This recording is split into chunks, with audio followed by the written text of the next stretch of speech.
These are the oldest stories, online at oldeststories.net.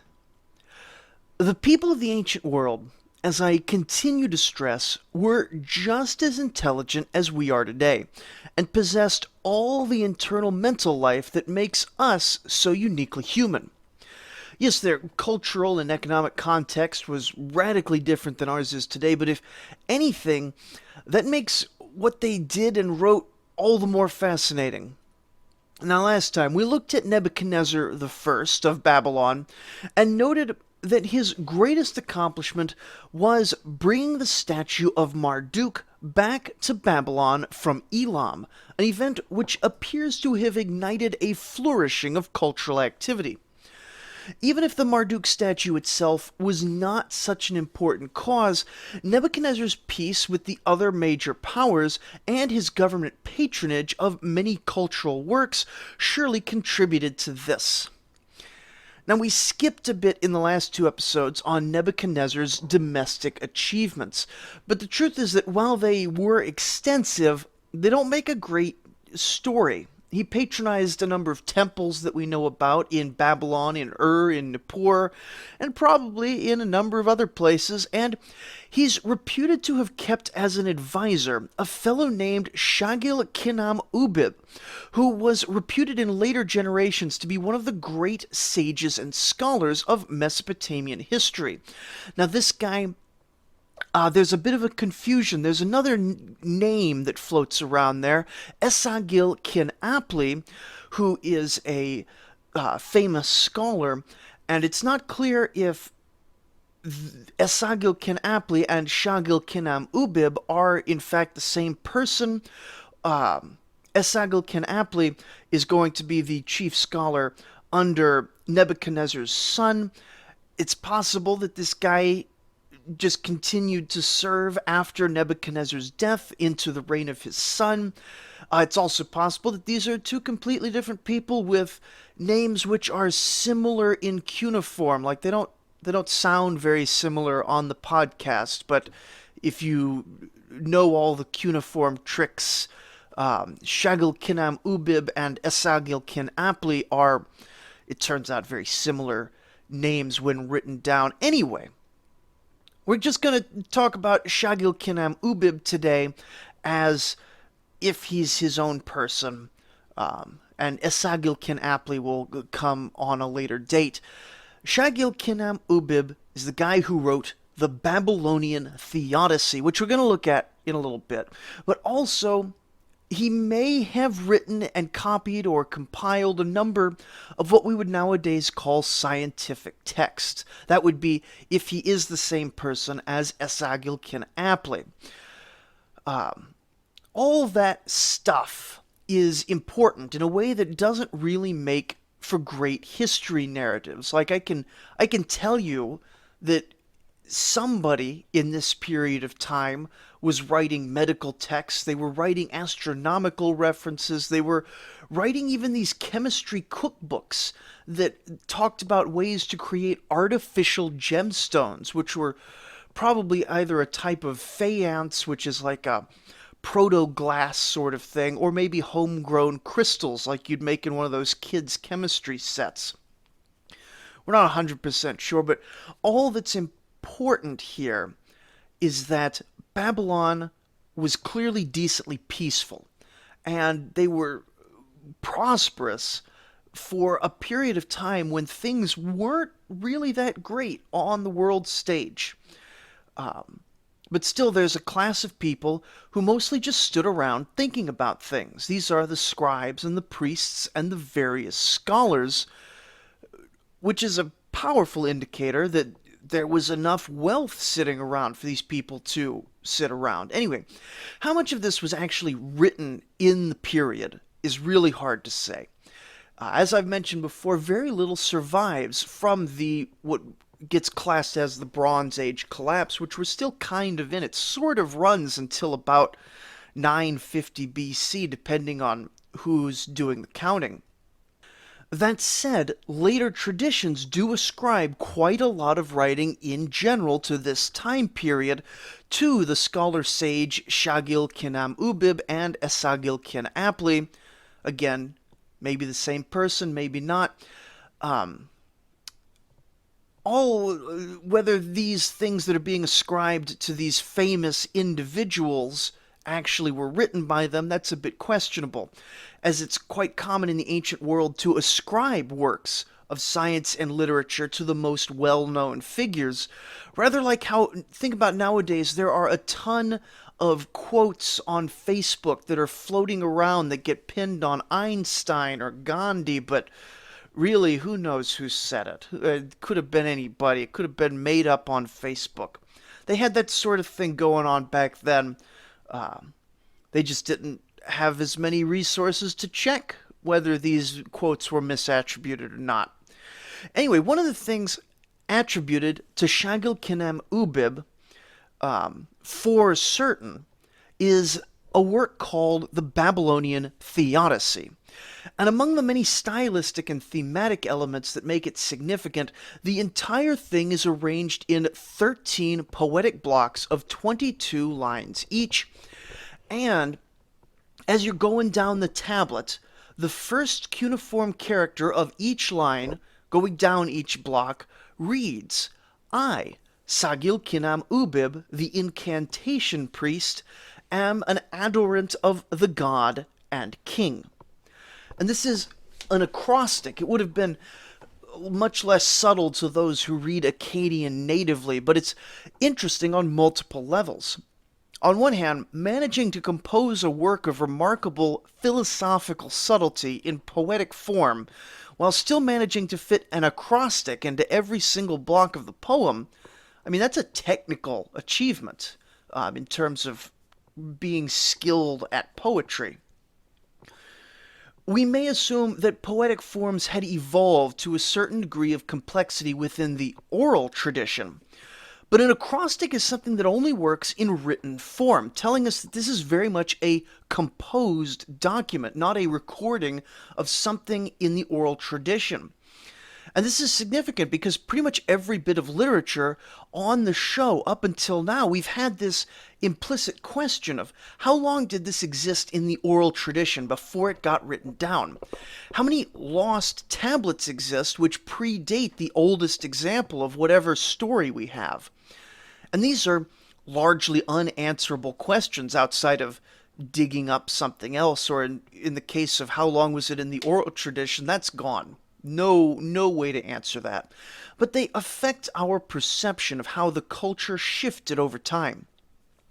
Here, though, we have a guy almost certainly datable to Nebuchadnezzar's reign specifically, maybe to his son's reign, putting something down in writing that really couldn't have existed in this form in an oral tradition, and sticking his own name in there as sort of an indelible mark of authorship. Like, he could have just written his name down at the bottom like some other scribes do, but this wraps his identity as author up in the work more potently than anything we've seen so far. In fact, the last person who was significant as a known named author of important innovative texts, that was Enheduanna. That was over 1,000 years ago in the Akkadian Empire. Now, between Enheduanna and Shagil-Kinem-Ubib, nearly everyone who wrote literature either did so anonymously or included their name as merely a copyist scribe, claiming to have gotten it from elsewhere, whether that was true or not. When we do get authorship, it's nearly always being ascribed to someone else, someone more important, often to gods or kings, and this includes things that we wouldn't even classify as literature, such as historic letters, some of which may have been works of fiction ascribed to historical characters. To sit down to compose something wholly new and then put your name on it saying you did this, this wasn't something that was comfortable in ancient Mesopotamian culture. Perhaps there were cultural pressures to conformity. Perhaps authorship was seen as a form of hubris. Perhaps the text itself was the focus more than who wrote it. Or perhaps they just didn't think it was relevant for whatever reason. I'm honestly not 100% clear on what exactly is shifting, but this is undoubtedly a shift, though we shouldn't overstate this either, because anonymous authors is going to stay the default for the rest of ancient Mesopotamia, but it's still interesting. The Babylonian Theodicy, however, is not just interesting for the historical context, and it isn't a wholly novel work either. It is a piece in a long-running genre of theodicies that we've seen since the Sumerian period. But it is an interesting contribution to the question of why there are bad things in the world. That's what theodicy means. It's asking the question, why does God specifically allow bad things? And this takes the form of a dialogue between two characters. We don't have their names, so we call them sufferer and friend. Now, the sufferer is having a bad life. Not just a bad time right now, but it seems he's been having a great string of unfortunate events, and he's come up to his friend to complain. The scene itself is so universal and pedestrian that it could be set up in pretty much any culture. Now, the opening, as is often the case, is damaged, but it begins with the sufferer saying something like this. "O sage, come, let me tell you, let me inform you. Through my suffering, I will not cease to reverence you. Where is the wise man of your caliber? Where is the scholar who can compete with you? Where is the counselor to whom I can relate my grief?" Note that much like the prayers we've read, as well as many of the royal hymns, the sufferer feels the need to begin by flattering his friend. Now, perhaps his friend really is some great sage, we've just lost the name here, or perhaps he's just a regular guy being flattered by the speaker. We really don't have enough context here, but it is interesting that a normal, non-royal, non-divine interlocutor should be addressed in this way. Is it possible, maybe just, possible, that this sort of excessive flattery was considered typical in interactions between adult men of a certain status? If this is the case, then it would cast what often seems to us to be comically overblown titulary and praise of the kings and the gods as merely being like a single notch above what was culturally customary for people in general. An alternative interpretation is that since this is an explicitly literary work, it's borrowing the conventions of praise literature with the understanding that no one would ever actually speak like this to a friend. This may be to place it in a certain genre. Much like American cartoons, they often have these little physics-defying gags, and all the modern viewers know it's unreal, but it's part of the wider genre. Is this particular piece of literature imitating real life, or is it imitating to comical exaggeration other literary forms? We don't really know, and it's mostly tangential to the point here, which the sufferer now gets to. He says, "I'm finished. Anguish has come upon me. I was a youngest child. Fate took my father. My mother who bore me departed to the land of no return.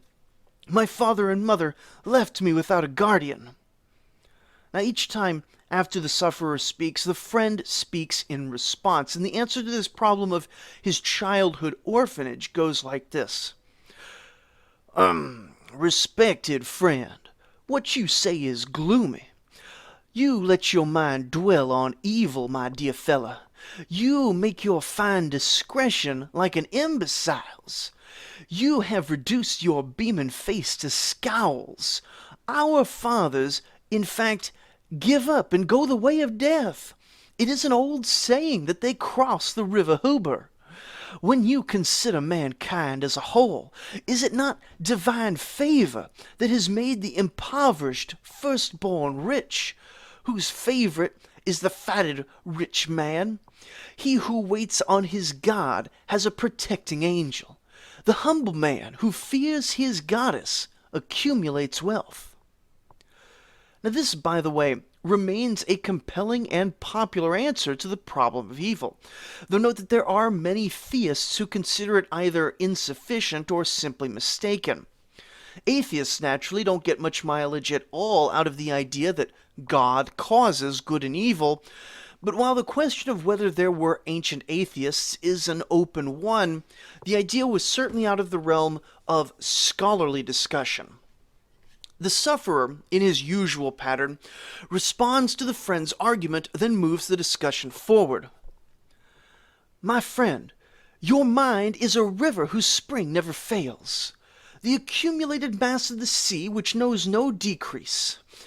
I will ask you a question. Listen to what I say. Pay attention for a moment. Hear my words. My body is a wreck. Emaciation darkens me. My success has vanished. My stability has gone.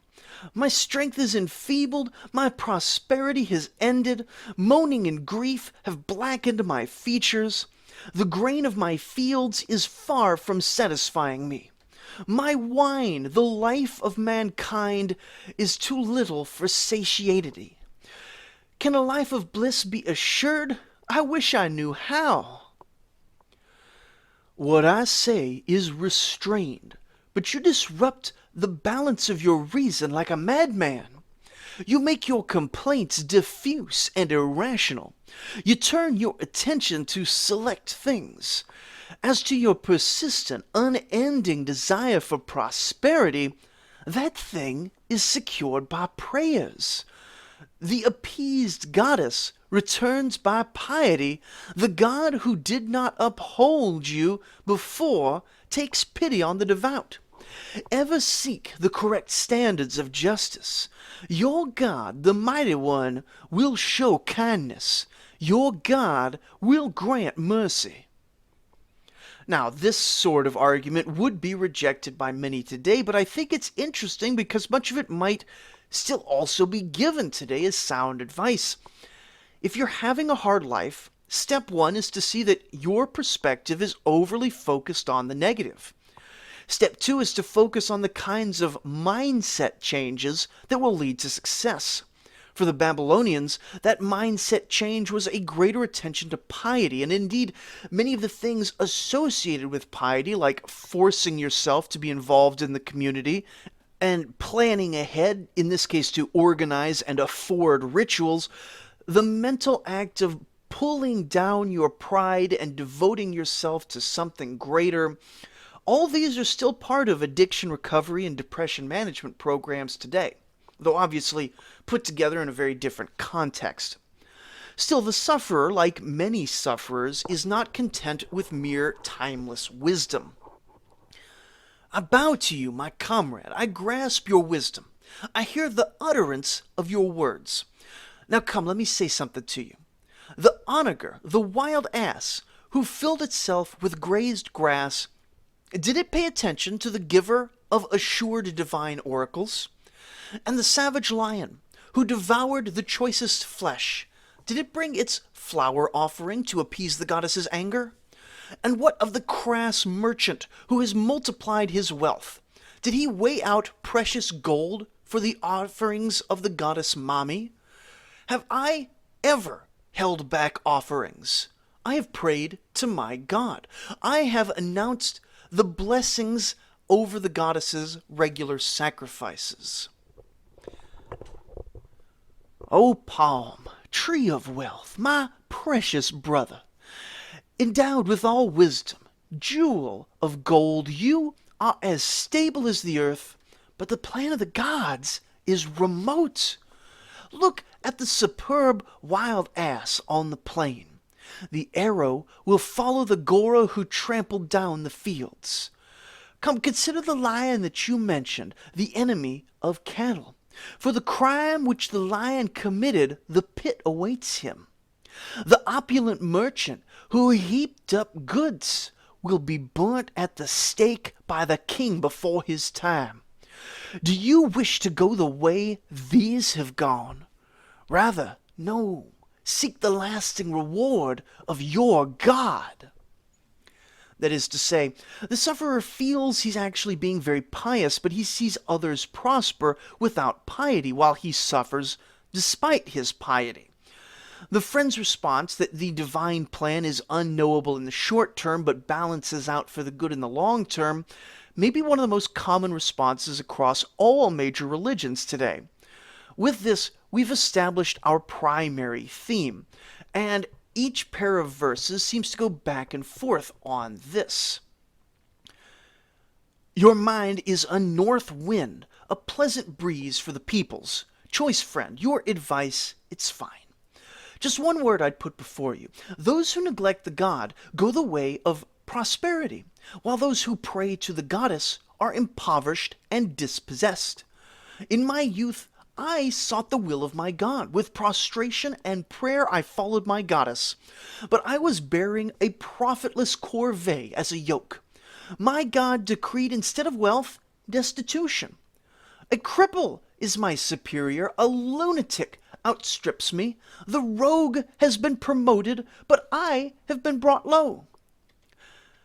My reliable fella, holder of knowledge, your thoughts, they're perverse. You have forsaken right and blaspheme against your God's designs. In your mind, you have an urge to disregard the divine ordinances. You ignore the sound rules of your goddess. The plans of the god, they're like the center of heaven. The decrees of the goddess are not comprehensible. To understand properly is impossible. Their ideas are foreign to mankind. Nowadays, we would often summarize this as God works in mysterious ways. To my mind, this is the same argument, but often delivered without the same respect for how utterly alien a super-powerful God being must be to mere mortals. We think of existential dread at the scope of the universe as being like an invention of H.P. Lovecraft in the modern era, but they clearly understood it in the ancient world, probably better than we do today. The mentions in the Bible of being terrified of God, I don't know, even in a modern religious context, we really should be way more afraid of God than we are. At least in the Christian faith, we're told that God is ultimately working for the good. But nowhere are we ever told that this good is comprehensible to humanity or matches up with our own personal desires and moral compass. After all, wouldn't you expect our own perspective to be in at least some ways quite different from a being who lives on a higher plane of existence? Sadly, the middle section is badly damaged, and we don't get the sufferer's response to this. There's quite a bit that's missing after this, in fact. Enough is readable to tell that the general patterns of discussion are still going on, but we don't really pick back up until the last quarter of the text or so. Here we can sort of make out that the sufferer has been complaining that some class of people are all rogues and cheats who amass goods, presumably in unethical ways, to which the friend responds, "As for the rogue whose favor you seek, his fortune soon vanishes. The godless cheat who has wealth, a death-dealing weapon pursues him. Unless you seek the will of the god, what luck have you? He that bears his god's yoke never lacks food, though it may be sparse. Seek the kindly wind of the god. Whatever you have lost over a year, you'll make up in a moment." I have looked around society, but the evidence is contrary. The god does not impede the way of the devil.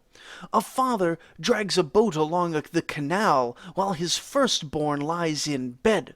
The firstborn son pursues his way like a lion. The second son is happy to be a mule driver.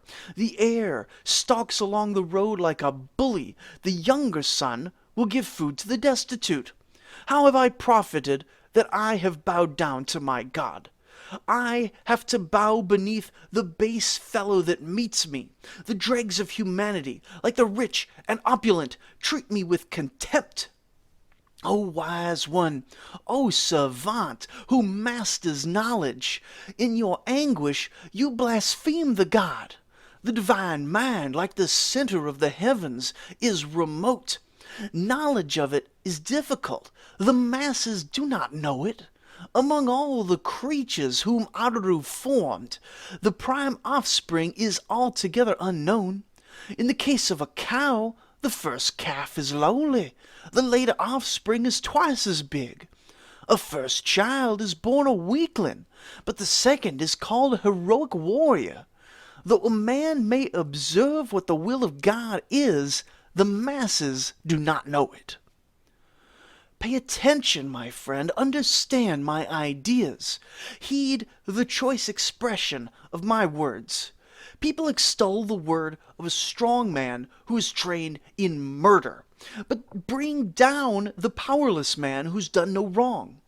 They confirm the wicked whose crime is obvious, yet suppress the honest man who heeds the will of his God. They fill the storehouse of the oppressor with gold, but they empty the larder of the beggar of its provisions.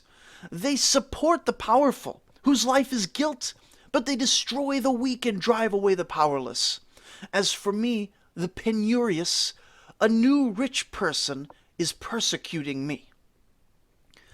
Naru, king of gods, who created mankind, and majestic Zulama, who dug out their clay, and Mistress Mammy, the queen who fashioned them, gave perverse speech to the human race. With lies and not truth they endowed them forever. Solemnly they speak in favor of a rich man. He's a king, they say. Riches go at his side. But they harm a poor man like a thief. They lavish slander upon him and plot his murder, making him suffer every evil like a criminal because he has no protection. Terrifyingly, they bring him to his end and extinguish him like a flame. You are kind, my friend. Behold my grief. Help me. Look on my distress. Know it. I, though humble and wise and a suppliant, I have not seen help and succor for one moment. I have trodden the square of my city unobtrusively. My voice was not raised. My speech was kept low. I did not raise my head, but looked at the ground. I did not worship even as a slave in the company of my associates. May the God who has thrown me off give me help. May the goddess who has abandoned me show mercy. For the shepherd Shamash guides the peoples like a god. And with that, the work concludes. I'm genuinely uncertain if it actually comes to a conclusion, though. On one hand, the friend has gone from sunny optimism to an apparent conviction that the gods simply made humans to be deeply evil, and that, for unclear reasons, they'll persecute the good and uplift the wicked. For the sufferer's part, he's left with only two conclusions. First, he seems consoled that his friend can see his grief because misery has always loved company, and that he's going to redouble his efforts at humble piety. And it may seem pointless to serve such capricious gods, but remember that these people genuinely believed in the existence of their gods, and they believed that the world was incomprehensible on a metaphysical level, both of which are suppositions I think a lot of modern folk have trouble really internalizing. You see, a lot of the time, I think we tend to over-rationalize the beliefs of the ancients. We say things like, oh, they didn't have science, so they couldn't understand, or they were just poor and they were at the mercy of the weather, all of which, may have been true, but I think it trivializes what are some really foundational beliefs. Now, you may sit there and you may think of those beliefs that they're wrong precisely because of these or other rationalizations, but you can't truly understand the mindset of the ancients without setting aside the idea that they're wrong and instead just really trying to internalize the underlying ideas that they're living with. And one of the things that we struggle with in modern society is understanding those who think differently from us. Maybe this is a universal hubris, but I'm not making a podcast for medieval people or whatever, so the modern concern is my focus.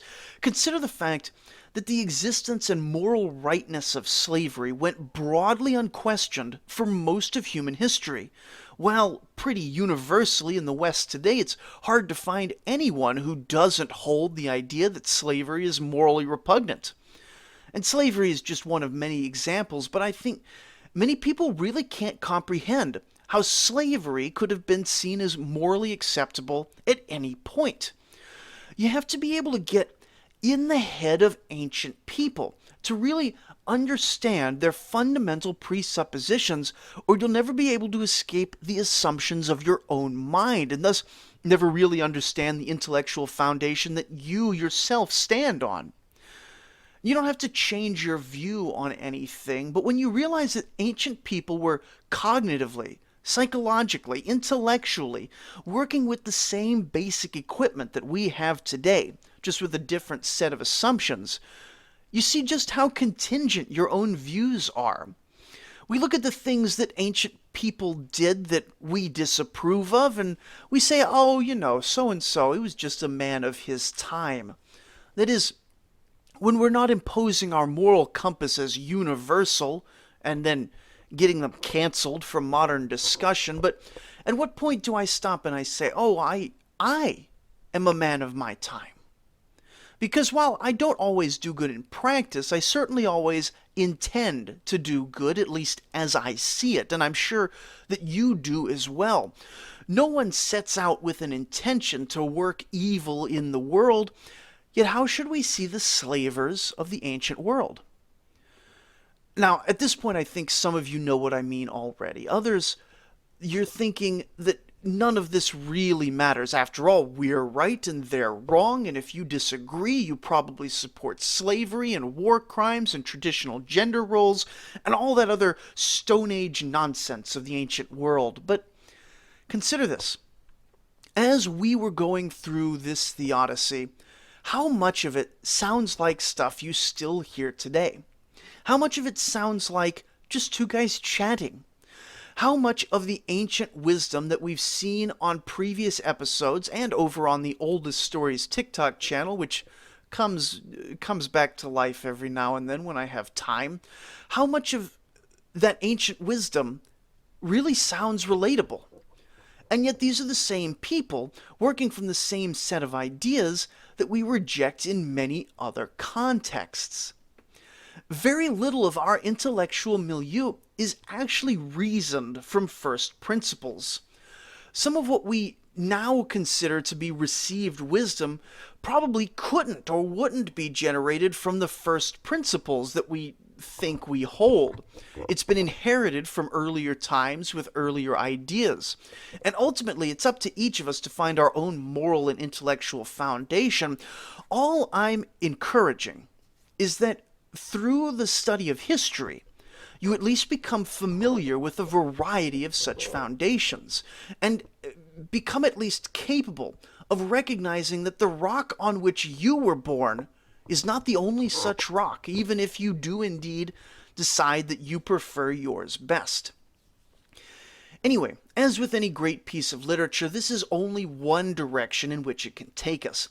Leaving aside the philosophical, the Babylonian Theodicy is also a deep psychological work.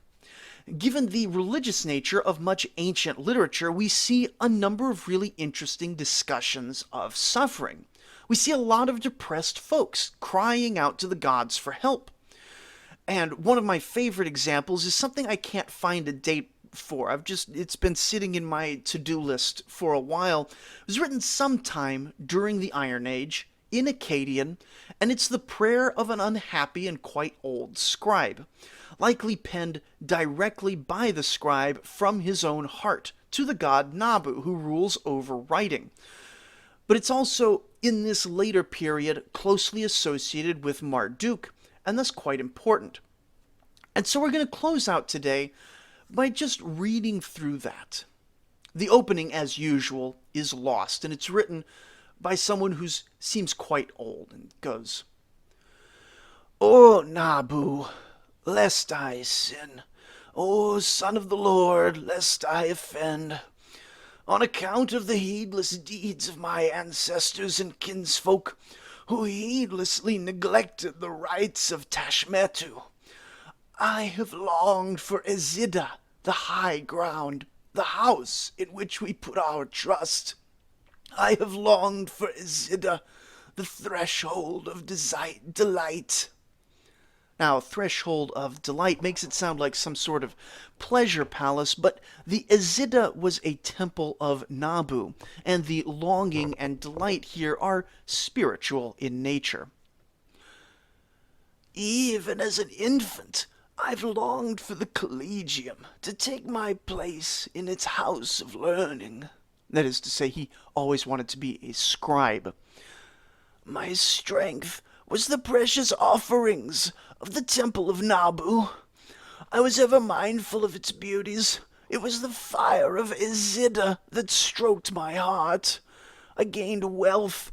I attained what I wanted ahead of my time. Now, old age has me bedridden prematurely. I am wasted by my suffering, as if I were not fearing your divinity. I weep, for I have not seen the beauty of my life. And interesting here that he can go in only a few lines from acknowledging that he once had good things to saying that he has not seen the beauty of his life yet. An intellectual contradiction, but probably a sincere emotional statement here. I have become the smallest of the small.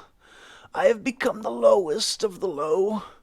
My begging hands are outstretched even to the poverty-stricken who frequent my door. I've entreated slaves and slave girls who I used to buy in commerce.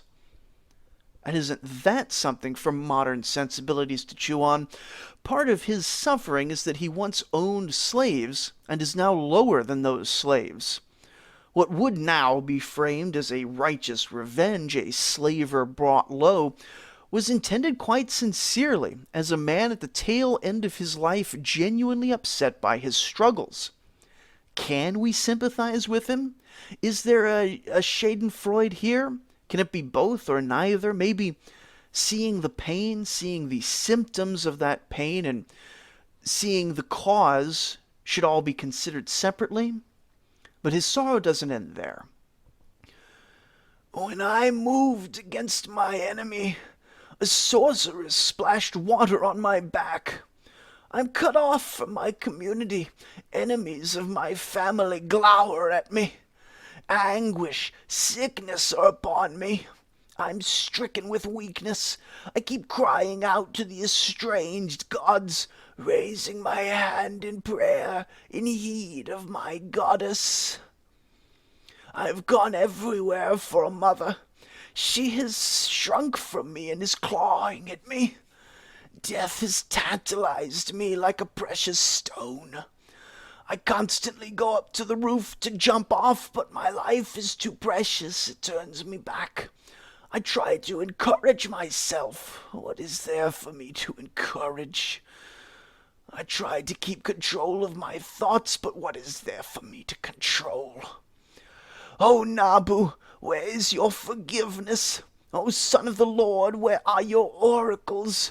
Where is your favorable breeze that wafts over your weakling subjects, O Lord? How long will there be darkness in my time of trouble? The sun lights up the land, but for me only darkness.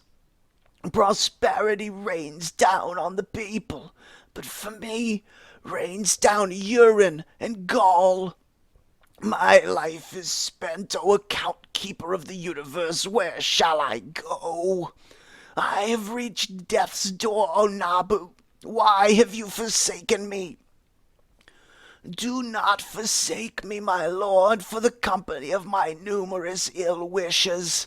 To the wicked hands of my sorceress, do not forsake me. O God, called by the good name. I am a weakling who fears you. Do not shame me in public. I am a guardian of truth. Do not destroy the truth I have guarded. May the lonely one not die who is called up to you, O Lord. O Nabu, take the hand of the fallen one who attends your divinity. Spare the life of the weakling whom ill wishes hemmed in, whom baleful witches had splashed with conjured water. Let the dead man revive by your breeze. let his squandered life become gain. Next episode, we're getting back to the history, and the thread of fate moves us further from Babylon, as the main player on our stage will be Assyria for quite some time to come. So join us next time for the emergence of some of the players who are going to dominate the coming era, with the emergence of the Aramaeans and the fitful beginnings of the Assyrian imperial system, which will one day build the greatest empire the world has yet seen. Thank you for listening.